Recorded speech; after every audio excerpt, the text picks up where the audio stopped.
Ese bofetón sonó como un disparo. Un segundo antes, la cafetería estaba llena del bullicio habitual de un sábado por la mañana, el silbido de las máquinas de espresso, el tintinear de los cubiertos y una docena de conversaciones superpuestas.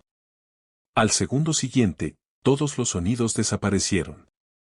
La palma de Victoria Stanton golpeó con tanta fuerza el lado izquierdo del rostro de Marcus Jackson que las personas más cercanas dieron un respingo.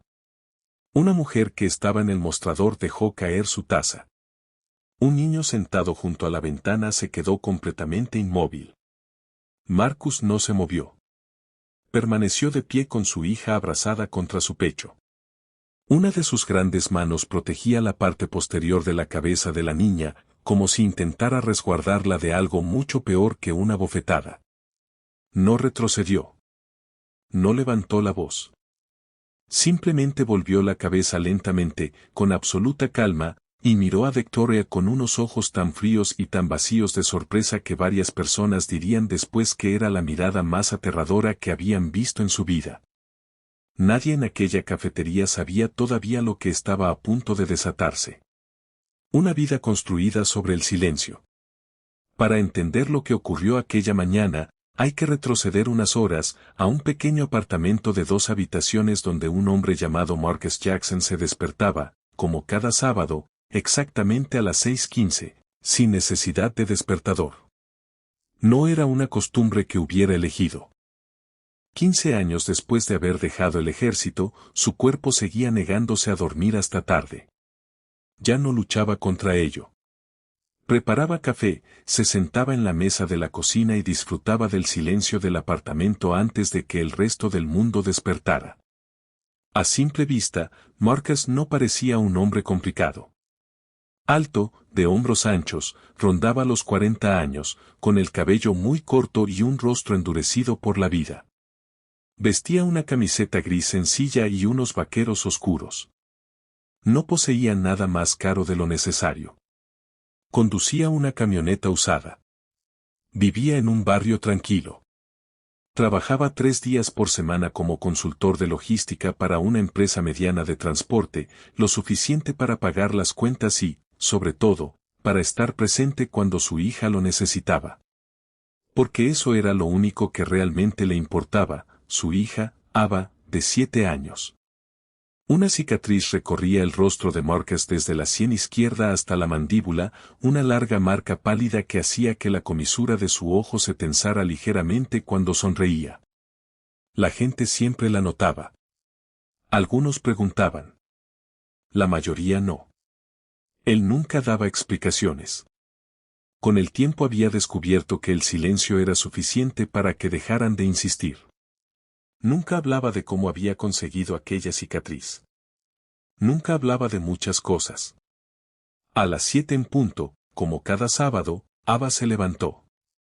Marcus siempre sabía el instante exacto en que su hija despertaba, porque todo el apartamento parecía cambiar. Primero se oían unos pequeños pies golpeando el suelo. Luego un cajón que se abría y se cerraba 3 veces. Y finalmente aparecía Ava en la puerta de la cocina, con calcetines diferentes en cada pie y una expresión completamente seria. ¿Hoy es día del parque?, preguntó, como hacía todos los sábados. Hoy es día del parque, respondió Marcus, igual que todos los sábados. Ella permitió que una sonrisa de emoción apareciera durante exactamente un segundo antes de salir corriendo a vestirse.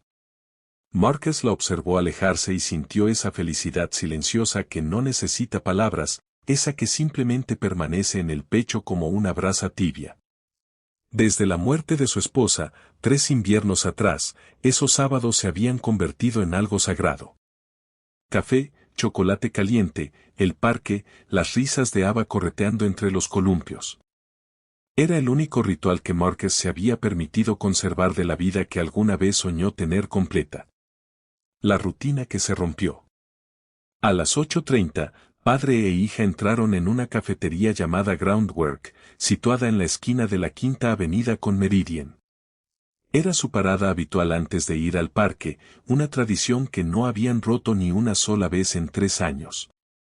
Ava caminaba de su mano mientras le contaba, con todo lujo de detalles, que había dibujado un caballo en la escuela, aunque admitía, con honestidad brutal propia de los 7 años, que se parecía mucho más a un perro. Marcus escuchaba cada palabra como si fuera la noticia más importante del mundo. La cafetería estaba llena. Todas las mesas ocupadas. Una larga fila frente al mostrador.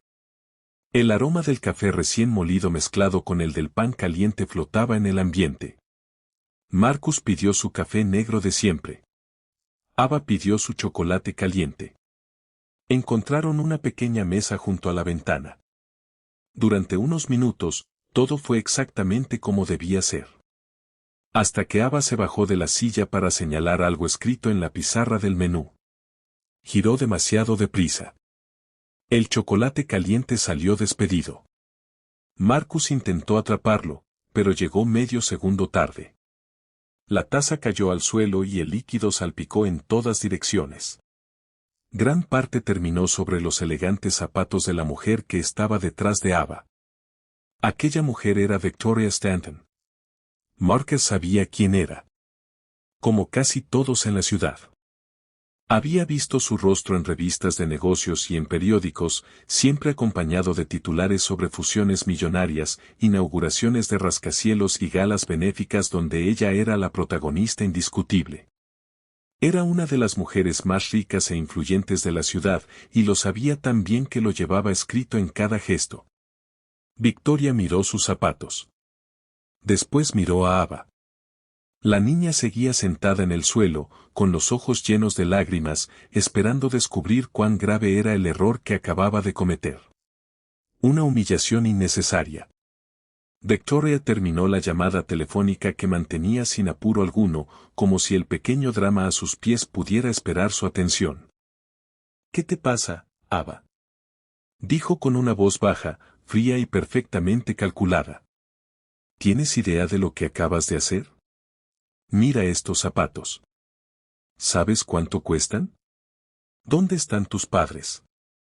¿Quién deja que una niña se comporte así en un lugar público?» Ava rompió a llorar. Marcus ya estaba de pie.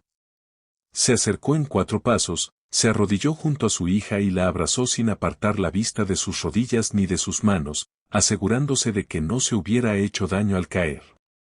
Por suerte estaba bien. La ayudó a levantarse y finalmente miró a Victoria. «Tienes 7 años», dijo con tranquilidad. Tropezó. «¿Estás bien?». La pregunta iba dirigida a Ava. Ella asintió. «Entonces vamos a limpiarte». Después Marcus volvió a mirar a Victoria. «Pagaré la limpieza de los zapatos, pero me gustaría que le pidiera disculpas a mi hija». La cafetería comenzó a quedarse en silencio. Las conversaciones se apagaban una a una mientras los clientes cercanos empezaban a notar la tensión. Victoria sonrió con desprecio. «¿Disculparme?». Pronunció la palabra como si fuera ridícula. «Tu hija acaba de arruinar unos zapatos que cuestan más de lo que probablemente ganas en un mes. No pienso disculparme por señalarlo».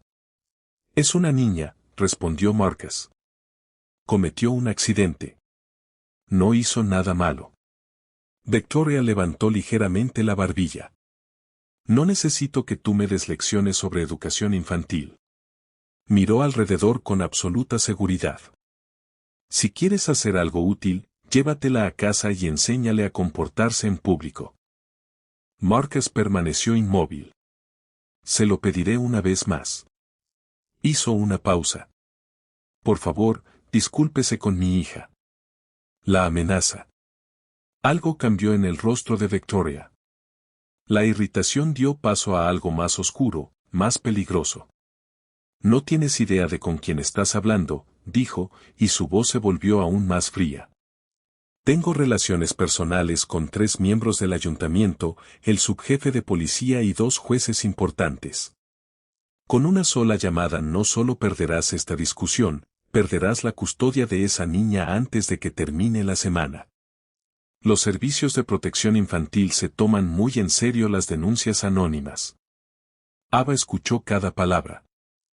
Se aferró con fuerza a la mano de su padre. Marcus sintió como el miedo recorría el pequeño cuerpo de su hija, y esa sensación, más que cualquier insulto dirigido a él mismo, fue lo único que realmente lo alcanzó. Victoria sacó el teléfono e hizo varias llamadas, con la teatralidad de quien sabe que está siendo observada. Habló de abogados, de denuncias, de protección infantil. Al terminar, dijo con una sonrisa satisfecha: Mi abogado estará aquí en 20 minutos. Marcus siguió donde estaba, sin inmutarse. ¿Ya terminaste?, preguntó con calma. Victoria parpadeó. No esperaba aquella respuesta. ¿Perdón? Ya hiciste tus llamadas. Ya dijiste todo lo que querías decir. Mi hija sigue aquí. Yo también. Y sigo esperando que le pidas disculpas. El silencio era absoluto. Nadie en la cafetería se atrevía siquiera a remover el café en su taza. Victoria dio un paso adelante. Su guardaespaldas comenzó a acercarse, atento a cualquier señal de su jefa. Entonces ocurrió. Sin previo aviso, Victoria levantó la mano y abofeteó a Marcus con toda su fuerza. El instante en que todo cambió. El sonido atravesó la cafetería como un trueno en un cielo despejado. Todo el mundo quedó paralizado. Marcus no respondió. No levantó la mano. No gritó. Simplemente volvió lentamente la cabeza y la fijó sobre Victoria con una serenidad que resultaba mucho más inquietante que cualquier muestra de ira. Era la calma de un hombre que había visto cosas mucho peores que una bofetada en una cafetería, y que sabía, con absoluta certeza, que aquello no lo definía. El guardaespaldas, Bradley, avanzó decidido. Era un hombre corpulento de más de 1,80 m, con años de experiencia en seguridad privada, acostumbrado a intimidar con su sola presencia. Se colocó frente a Marcus, listo para intervenir. Entonces vio la cicatriz. Su expresión cambió de inmediato. Toda la sangre abandonó su rostro. Retrocedió un paso, como si hubiera visto un fantasma. No puedo, murmuró con voz temblorosa. No puedo hacerle esto, no a este hombre. Victoria lo miró incrédula. ¿Qué estás haciendo? Haz tu trabajo. Bradley negó lentamente con la cabeza, sin apartar los ojos de Marcus.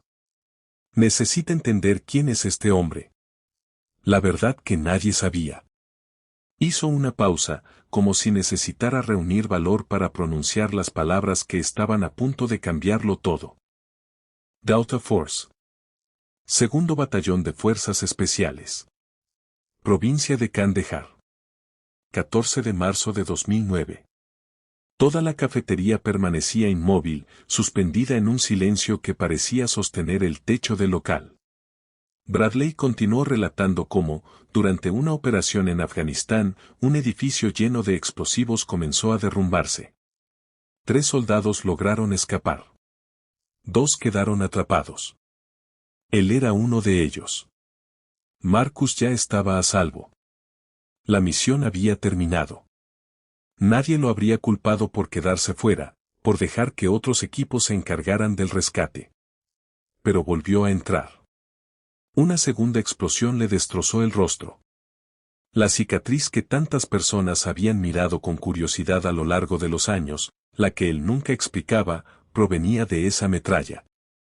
Aún así, herido, sangrando, medio ciego por el humo, regresó. Sacó a Bradley con vida entre los escombros, cargándolo sobre su espalda mientras el edificio terminaba de derrumbarse detrás de ellos. Jamás volví a verlo después de aquella noche, dijo Bradley con la voz quebrada, luchando por contener las lágrimas. Sus expedientes fueron clasificados. Tardé 6 meses en descubrir siquiera su nombre. Durante años, Bradley había cargado con la deuda de una vida que no sabía cómo pagar. Y ahora, por una casualidad que parecía imposible, el hombre que le había salvado la vida estaba de pie frente a él, sosteniendo a su propia hija, recibiendo una bofetada de la mujer a quien Bradley servía. Un anciano sentado en una esquina se levantó lentamente. Miró a Marcus. Asintió con respeto, el gesto silencioso de alguien que reconocía a otro veterano, o quizás simplemente a un hombre de honor. Marcus devolvió el gesto con la misma sobriedad. Victoria ya no sabía qué decir. El poder que segundos antes parecía absoluto, sus contactos, sus abogados, sus amenazas, se había desmoronado frente a una verdad que ningún dinero podía comprar ni silenciar. El video que lo cambió todo. Mientras tanto, una mujer llamada Rachel, sentada 2 mesas más allá, llevaba 11 minutos grabándolo todo con su teléfono, casi sin darse cuenta de que estaba siendo testigo de algo extraordinario. Había filmado el accidente, las amenazas, la bofetada y la confesión de Bradley, capturando cada segundo con una claridad que ningún guión podría haber mejorado. Sin pensarlo demasiado, subió el video a varias plataformas. Menos de 1 minuto después comenzaron a sonar las primeras notificaciones. Un teléfono. Luego otro. Y otro más. El video acababa de salir de aquella cafetería y el mundo entero estaba empezando a verlo. Las primeras horas fueron un torbellino. El clip, de apenas 5 minutos, resumía todo lo esencial: la caída accidental de una niña, la crueldad desmedida de una mujer poderosa, la dignidad inquebrantable de un padre y la revelación de un heroísmo silenciado durante más de una década. Los comentarios se multiplicaban por miles. Las plataformas de noticias locales comenzaron a compartirlo. Alguien identificó el logotipo de la cafetería y localizó su dirección exacta. Otros, con más paciencia, empezaron a indagar en registros públicos y viejos artículos sobre condecoraciones militares clasificadas. Para el mediodía, el nombre de Marcus Jackson, que él jamás había querido ver expuesto, comenzaba a circular junto a palabras como héroe, honor y silencio. Para él, aquello no era un titular. Era, simplemente, la vida que había decidido dejar atrás. Las consecuencias de un instante. Victoria Stanton, por su parte, descubrió en cuestión de horas lo rápido que el viento puede cambiar de dirección cuando el poder se sostiene sobre la humillación ajena. Las mismas relaciones de las que había alardeado, los concejales, los jueces, los contactos policiales, comenzaron a distanciarse públicamente en cuanto el video alcanzó cierto número de reproducciones. Nadie quería asociar su nombre con una mujer que había abofeteado, sin motivo alguno, a un veterano condecorado frente a su hija de 7 años. Las empresas con las que colaboraba emitieron comunicados cautelosos. Una fundación benéfica de la que era patrocinadora principal anunció, en un correo breve y cuidadosamente redactado, que revisaría su relación con ella. El silencio, que Victoria siempre había usado como arma para intimidar a quienes consideraba inferiores, ahora se volvía en su contra: nadie llamaba, nadie explicaba, y las puertas que antes se abrían con solo mencionar su apellido comenzaban a cerrarse una a una. Marcus, sin embargo, no buscó nada de eso. No dio entrevistas. No hizo declaraciones grandilocuentes. Cuando los periodistas empezaron a llamar a la puerta de su apartamento, simplemente les pidió, con la misma calma con la que había enfrentado la bofetada, que respetaran la privacidad de su hija. No hice nada que no volvería a hacer, fue lo único que dijo ante un micrófono, antes de cerrar suavemente la puerta. Un reencuentro inesperado. Días después, Bradley se presentó en el apartamento de Marcus. No como guardaespaldas de nadie, sino como el hombre al que una vez había salvado la vida en medio del humo y los escombros de Kandahar. Se sentaron en la pequeña cocina, la misma donde Marcus tomaba café cada sábado a las 6:15, y hablaron durante horas sobre todo lo que el silencio de los años había dejado sin decir. Bradley le contó que había dejado el trabajo de seguridad privada esa misma semana. No podía seguir trabajando para alguien que representaba todo lo opuesto al hombre que le había enseñado, sin palabras, lo que significaba el verdadero valor. Ava, curiosa como cualquier niña de 7 años, se asomó varias veces a la cocina para observar a aquel hombre grande que hablaba con su padre en voz baja. En algún momento, le preguntó si él también conocía historias de caballos que parecían perros. Bradley soltó una carcajada, la primera en mucho tiempo, y le aseguró que sí, que conocía varias. El verdadero significado del silencio. Con el paso de las semanas, el video perdió fuerza en las redes, como suele ocurrir con todo lo viral.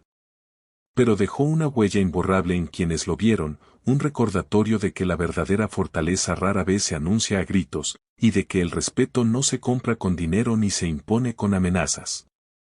Márquez regresó a su rutina.